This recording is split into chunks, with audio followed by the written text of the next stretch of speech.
Hello and welcome to Business Daily on Trust Television, and we are set to keep you updated on major developments in the world of business, the fast-paced world of business. Of course, trust us to bring you all the information from different sectors of the economy. I am your host, Christiana Amodu Otinya. Thank you for joining in. First, we begin with the headlines for today. We begin from the oil sector.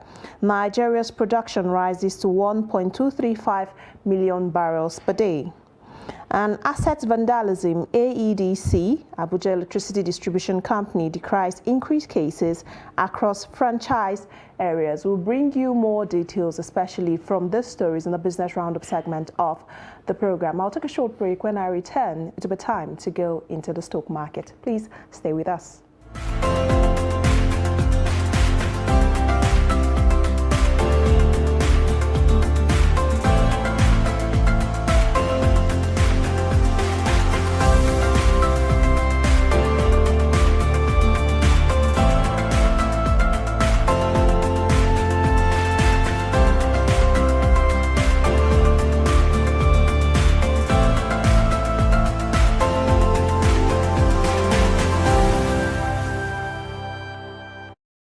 Welcome back. Now let's go straight into the stock market and tell you if the reds or the greens are dominating the floor. Now we'll begin from the local bars in Nigeria. Now trading activities on the Nigerian exchange opened the week largely positive, 0.92% increase there, with the benchmark all share index settling at 51,693.08. Now on the activity chart, as you can see right here, a total volume of 229.2 million shares valued at 2.90 billion naira changed hands in 3,900 deals on the local bars. The equity cap settled at 28.15 trillion naira. Of course, the week is already looking green for the Nigerian stock market. With the momentum continue, we'll bring you updates from that market in the course of the week. Now let's go over to other African bourses.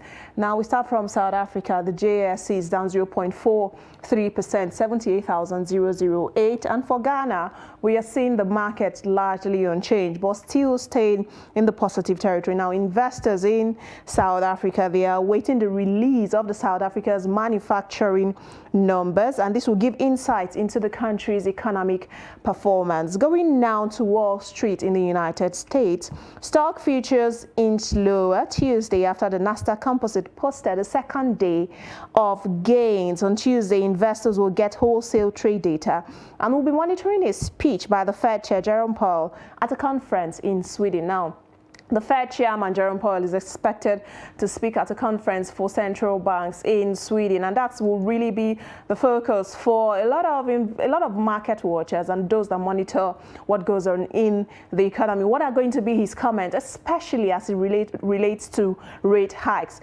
CPI numbers in the United States are expected on Thursday. Now that will also give some kind of cue as to what we expect from the Fed in terms of increasing rates for the year 2023 and also the first month of the year in January. So all the indices you can see right here are largely in the green zone, 2.13% higher, 2.28% higher for the S&P 500 and 2.56% higher there for the tech-heavy Nasdaq Composite. Now let's go over to Europe. European markets also, we are seeing the momentum here is going down in Europe, and the markets, of course, are expecting eagerly the consumer price index from the United States. The FTSE 100 in the UK shed 0.40%, the CAC in France shed 0.70%, and the DAX in Germany 0.42% lower there. In the Asia-Pacific region, markets traded mostly higher as Hong Kong and mainland China resumed quarantine-free travel over the weekend. Remember, China has opened its borders, and the market, of course, reacted to that development from China. The Nikkei 225 in Japan surged 0.78%. Mainland China, we are seeing a downturn, 0.21%. And for Kospi in South Korea, 0.05% higher, as you can see from that chart. Going over now to commodities market. So we have 3 greens and 3 reds here for commodities. Brent crude, the international benchmark for crude oil, $79 there. We saw Brent crude was at $80 sometime yesterday, but we are seeing $79, still up still within a good range, 0.69% higher. Now, expectations are on interest rate hikes in the United States, the world's biggest oil user, oil consumer, and this is expected to slow economic growth and limit fuel demands. However, analysts have warned that China's demand revival may play a limited role in the drive up oil prices under the global economic downward pressures, especially with recessions here and there, talks about recession here and there. And for agro commodities, we're seeing palm oil is in the red, wheat is in the red. The only grain we have on this chart is from cocoa, 3.26% higher, $2,690. And we are seeing Cocoa Association saying there might be a lag, especially for production, due to inconsistent issues around weather, and that will affect these commodities. Of course, a lot is also going on around the bullion. That's the gold market, up 0.13%, standing there at $1,873 per ounce. Now let's go over to cryptocurrency and see what we are watching in the crypto market. Bitcoin, $17,248. Up 0.40%, Ethereum, Binance, all in the positive zone. However, now Nepal's Telecommunications Authority has instructed all internet service providers in Nepal to prevent all crypto-related activity in the country. Nepal is one of the 9 countries, along with China, Algeria, Bangladesh, Egypt, Iraq, Morocco, Qatar, and Tunisia, to have instituted an absolute ban on cryptocurrency. Now, this is according to reports by Library of Congress. So the unending woes for the crypto market is not receding anytime soon, and we saw what happened in the year 2023. But Bitcoin is still staying at $17,248.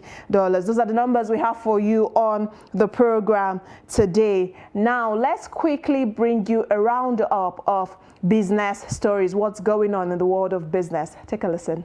The Nigerian Upstream Petroleum Regulatory Commission (NUPRC) says 1.235 million barrels of crude oil was produced daily in Nigeria in December 2022. This was revealed in the Commission's Oil Production Status Report for December 2022.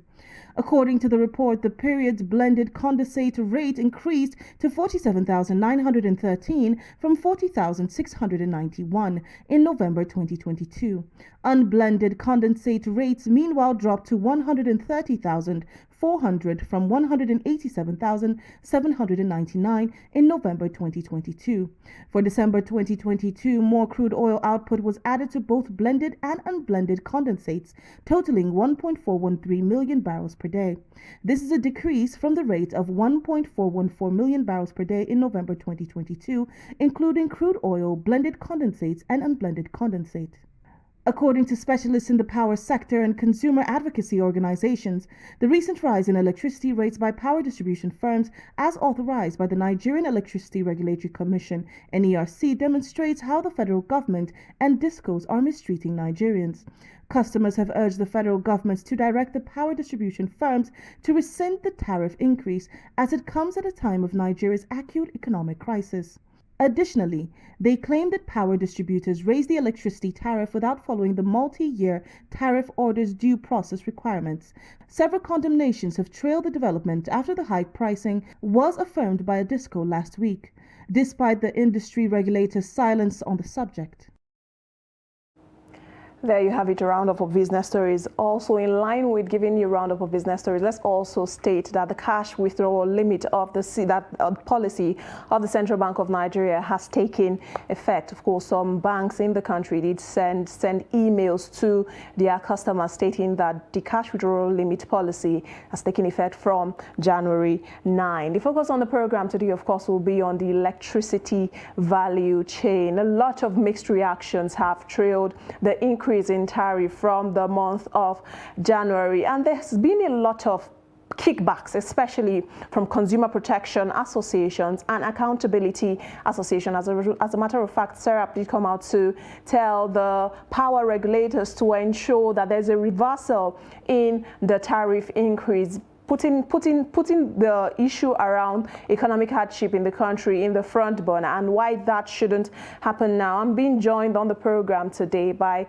Uket Obonga. He is the Secretary of NECAN, and he will be giving perspective to these issues. On one hand, there's been talks about building a competitive electricity value chain. And for the Nigerian electricity value chain to be competitive, it is important to ensure that the right tariffs are paid. And on the other hand, there's economic hardship, there's inflation biting hard for Nigerians. I want to speak to Mr. Uket now, and I want you to just in 30 seconds on 1 minute. Now, the regulators have said they cannot say that there is an increase. I think the minister did say sometime in the National Assembly when he was in front of the House, he said that he cannot comment on the issue on the increase, and NEC have not released any official statement yet. What are your thoughts before we delve into the issues? Well, thank you very much for having me. It is clear and confirmed that there is tariff increase. At least the Abuja Electricity Distribution Company, AEDC, issued a statement confirming that there was an order from NEC, the commission, to effect the increase. Well, like you said in your introduction, there is an extant MITO, multi-year tariff order, with a 15-year tariff path approved that followed due process in tariff fixing in the sector as provided for in Section 32 of the EPSR Act. But what they have done here, did they follow the due process? Were the provisions of the law? EPSR Act is a law that prescribes on how to do these things. If the minister is not bold enough to confirm, if NEC is keeping mute and are unable to tell Nigerians at this hour what they have done, we know what they have done.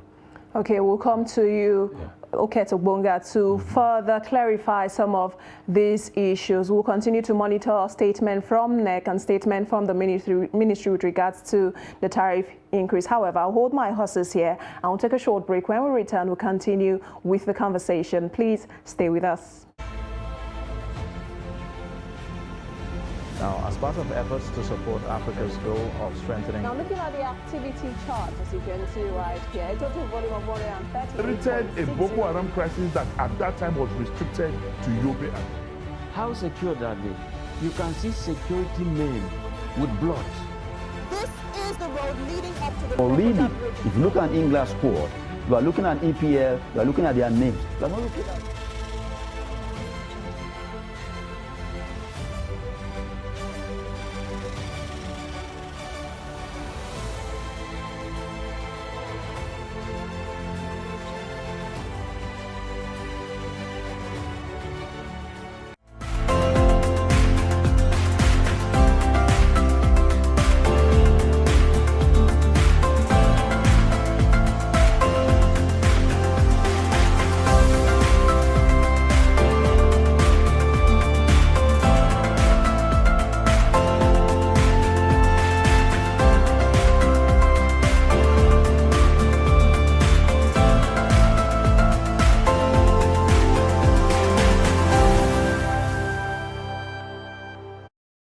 Welcome back and thank you for still staying there with us on the program. If you're just joining in, this is Business Daily coming to you from Trust Television. Now we are talking electricity today, the electricity value chain in the country. Of course, this sector particularly concerns everyone. Those that do businesses, they need power to run businesses. Those in the manufacturing sector, the power sector and the manufacturing sector go hand in hand. And the issue at hand now is the issue of the tariff increase. Now, there's been a lot of conversation that has followed the tariff increase. The increase is said to have happened for those in Band A, and I'll have Mr. Obunga explain to us who are those in Band A and who are the citizens the consumers rather, that this increase affect. But firstly, let's hear what respondents in the Federal Capital Territory have to say, especially with regards to the increase in electricity tariff. Take a listen. Well, I would say too. I mean, it's not too bad in terms of having steady light, but like not the way it is maybe when some countries that are developing and trying in terms of electricity. Sometimes they just like take it without any information or things like that, and you wouldn't know like you want to do something and you can't actually do anything because there was no any electricity at home. Whenever they want to be an increase as well, they don't inform. Understand? They just like what are the bills and then increase to whatever reason they have. So it's not to be compared. There's a lot of gap between these two. So it's not fair at all. Everybody is aware the economy this time around and how it has affected everything, literally everything. It's not like your salary is increased at the office. And it's not like the cost of the food that you buy at the market has decreased. The cost of living is so high, you understand, and yet the amenities, like little things that you could like be getting for not so much, they just wake up one morning and they increase it to what you cannot even afford. I live in Nyanya, Federal Housing Nyanya. I would say that this festive period, or let me say from the beginning of December, there have been a steady light. We have enjoyed a very, very, very steady light. Sometimes they will stay 3 days, you will not see light. And when it comes, it will all come back to the same format. But throughout this December, the light is quite steady. For us that use prepaid meters, I know definitely the unit will drop. And assuming if a unit of a light, you buy, let me say you buy 1,000 naira light and the unit is 23 units. Definitely with this situation now, it might not be 23 again, it will be 2020.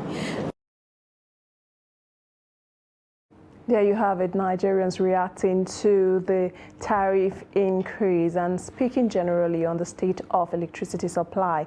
Now, I want to bring my guest in now to discussion. I've seen a lot of statements that have trailed this announcement talking about the increase in tariff. And I want you to lay a background and calibrate for me what we are looking at or the situation at hand currently. Well, thank you very much, and thank you, audience, those watching us at this hour. Number one, it is unfair that a government and policymakers that are sensitive to the plight of its citizens should, at this hour and time, think of increasing tariff. Yes, they have increased tariff. They have been given the order, like I said. And why? Earlier in the year, I think about June or July last year, the Minister of Finance stated very clearly that the federal government will be withdrawing subsidy in electricity. Mm-hmm.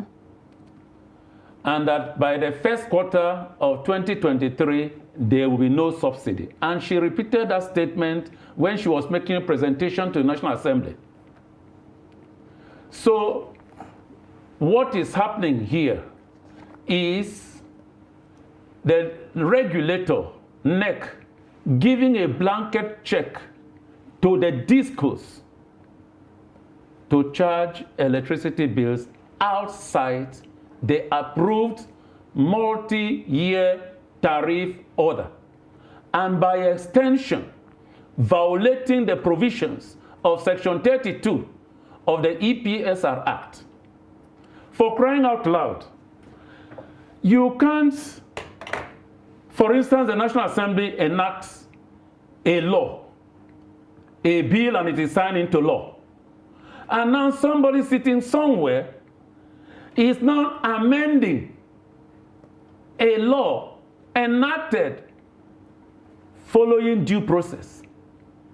The MITO in place, which is still extant, and the provision of the MITO says, this order shall remain in force until another order, a MITO order, is put in place. I'm paraphrasing, I'm not quoting.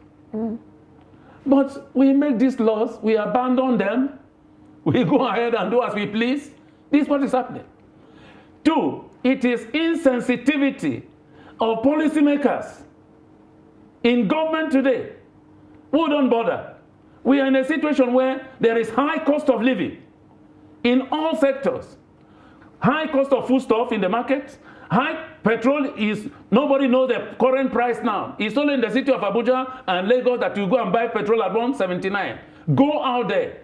I was in Makurdi. For us to get here, it was 290.95 In a filling station. in a filling station. All over the place. You go to a remote area, 300 naira and so forth. So what are we talking? In Bauchi, I'm being told it's 315 naira per litre. 315 naira, yes. I was in Jos, we were looking for how to come down there. We bought 350 in a filling station. We are talking of universities being asked by the Ministry of Education to increase tuition fees for students. We have all these things going on. The economy is bad, and there is nowhere in the world that in a situation like this, you will now award, or do I say reward, is it reward, or impose further hardship on your citizens.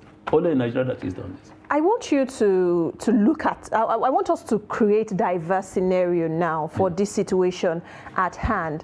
Now, these distribution companies are also in business. And let's also look at the issue of creating a competitive electricity value chain in Nigeria. Do you think perhaps that is what is coming to play? Because if we have better tariffs and better services, we'll have a better value chain. If you look at all the MITOs, from the first MITO, the very first MITO, before privatization of 2006 or 7, or 2008, then to MITO 2, MITO 2.1, and to the current MITO, the extant MITO, it is always stated that this tariff regime is intended to do one thing: provide for cost reflectivity. Exactly. That the investor should be able to recoup his investment and make reasonable profit on investment. Yes. What have they invested? We are talking of these codes today, who have no capital expenditure. Capex on their own is zero. If a utility company, you are talking of competitive electricity market or transiting into that one is grammar in textbooks. The situation on ground, the state of the industry on ground, you don't go to competition. Competition between who and who? When the utility company do not have the capacity to do the most important, essential thing of metering. A meter is the equipment that should aid them collect revenue. But we have been told that as at the first, according to NEC first quarter report for 2022, that only 37.72% of electricity consumers are metered. Metered in the country. According to them, there are 12.5 million registered consumers, which contradicts what ANET, Association of Electricity, Nigerian Electricity Distributors, said that they have 25 million. And besides, the data pushed out by NEC here is not correct. With due respect to them, they know it's not correct. How do I know? How can you be talking of 12.5 million consumers in electricity in 2023 when the document of NEC for MITO 2.1 gave, in 2012, gave the total population of electricity consumers at 10.42 million. And in 2023, you are telling us they are 12.5 million. So basically, there's some kind of data harmonization that needs there to be is no, you can't, you will only be talking of data harmonization if what you have in place is correct.